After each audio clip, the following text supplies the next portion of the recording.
We're delighted to have you on the show, sir. Before we get into the future, let's do a fact check on the past. How old is Tata Group? More than 150 years. You're an inspiration. Myself and my Jamie's colleagues here are a relatively young business, but we aspire to be 150 years old. Saugata, before we get into all of this, right, you're an experienced marketeer, yeah? With all of your experience, and when you think of the future, what are the 2 or 3 key things you're seeing in that future as a marketeer? So actually, it's quite a lot of things. They do keep changing in priority and the order of importance every year. And I heard you speaking about the gazing into the crystal ball over the last few years and so on. If you're asking me specifically for trends, if I may, I think the consumer has become far more cognizant of what they want. They have become far more demanding of how they want it. And they've also become very demanding of, and clear rather, I should say, about why they want it. And this is Kevin's point, right?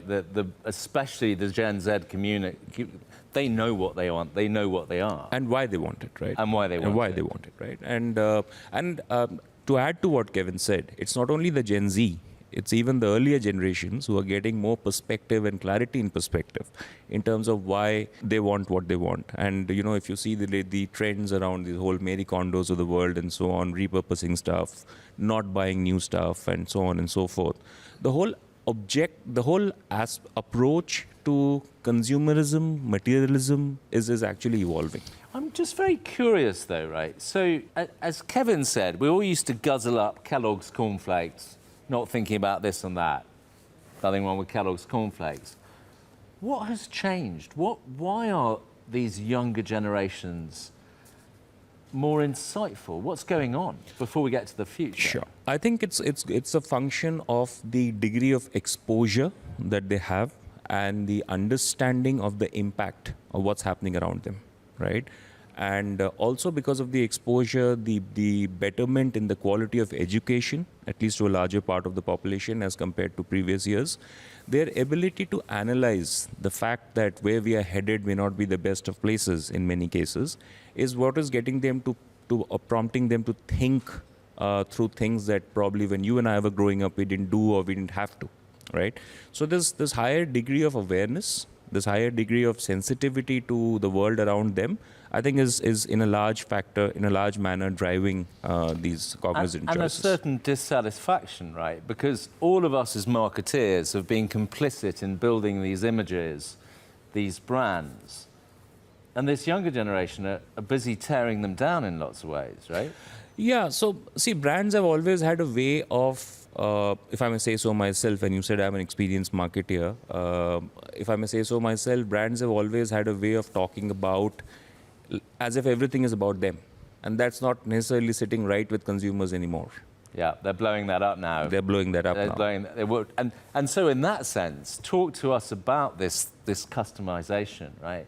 How are you doing that? How are you thinking about that? Conceptually, it's now more about me than you. Right. How do you make that real? So the first thing that I do, Jasper, is respect the individual, respect their intelligence, right? Don't try to get too invasive. Understand the boundaries that they've defined with respect to the data that they want them of theirs, they want them to use. So I would, and like you and Kevin were talking a few minutes back, I don't want to know you, Jasper. I want to know the profile that you represent, right? I want to let you make that final decision whether you choose a Jamie Oliver pizza versus some other brand.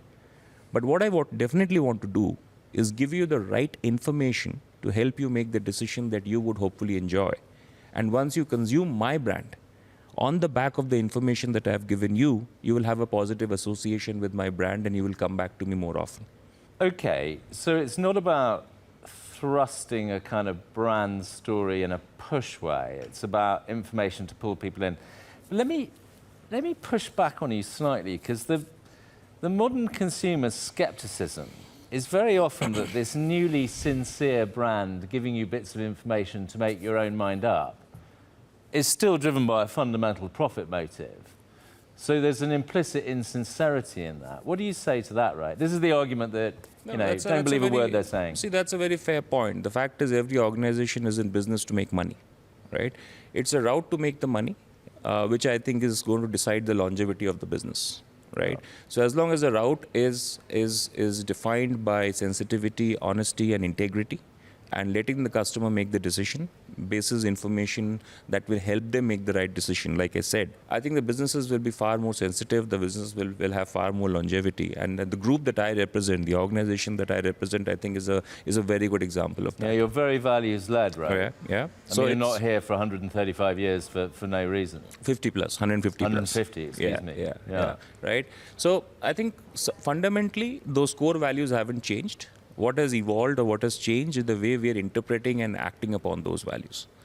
Okay, let's try and connect this on a practical level. So it's more about, in the future and now, frankly, it's more about the individual and how you gain their trust. But is there something in this about if you get really good at it, it makes marketing more cost effective? Absolutely. Because that was always the argument. We're always chucking money. Half of it doesn't work. We don't know which half. Absolutely. Right? And I get beaten up a lot for this, but I'm still going to say it. If you have the right content, talking to the right audience, you don't need media budgets in millions and billions of dollars. You can make your dollar go much, much farther with the right content for the right audience, being delivered to them through the right channels, and your job is done. So it's a virtuous circle in that regard, right? Absolutely.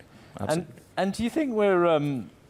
we have a lot of people that represent advertising agencies here, right? Are you sounding the death knell for them, these mass market guys? No, not at all. In fact, it's there. I myself come with an agency background. We were discussing the alma maters a few minutes back. I very firmly believe that the role of agencies is going to get even more stronger, right? Whether together with technology or agnostic of technology, but the whole idea of creating the right content comes from consumer insights, right? And while I may know my consumer the best, as far as my organization is concerned, the agency has a worldview of the same consumer behaving differently in different scenarios. And the moment I'm able to put these different behavioral traits into one box and create that profile that I spoke about a few minutes back, my content will be far more relevant, far more targeted, and far more personalized, which hopefully will lead to the right kind of decision that I'm hoping them to make. I see. So the very fact that agencies is a one-to-many relationship will continue to benefit while the channel might be different. Let's get into a super hot topic, a now and future topic, artificial intelligence, right? In a couple of years' time, am I going to have no guests and be talking to a bunch of machines? No. Why not? What's going on with AI? Do a bit of future forecasting. Because the machine is as intelligent as the kind of prompts you feed into it, right? I've been in digital marketing for close to about 2 decades now, right?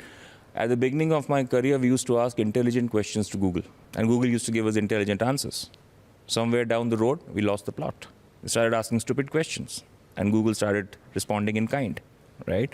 So till the time human intelligence is around, the ability to think like an individual, as a friend of mine says, the ability to think like an individual and create like artificial intelligence will never go away. So it is important for these conversations to happen so that it prompts us to think. And the thought processes that come out of these conversations need to get into AI as prompts, if I may. And content comes out at a faster speed, at a faster turnaround times, at a more cost-efficient manner. And it's a win-win situation for everybody. So, in a word, as we wrap up, and we don't have enough time on the show, we never have enough time, Saugata. We never have enough future. But on AI, future good or future bad? Great. Future great. Future great. Future great. Based on this conversation, I think your future's great. I hope your CFO's been listening. I hope so too. As he sees your budget cut in half. Saugata from Tata Communications, thank you so much for being on. Thank you, Jasper. Thanks for having me.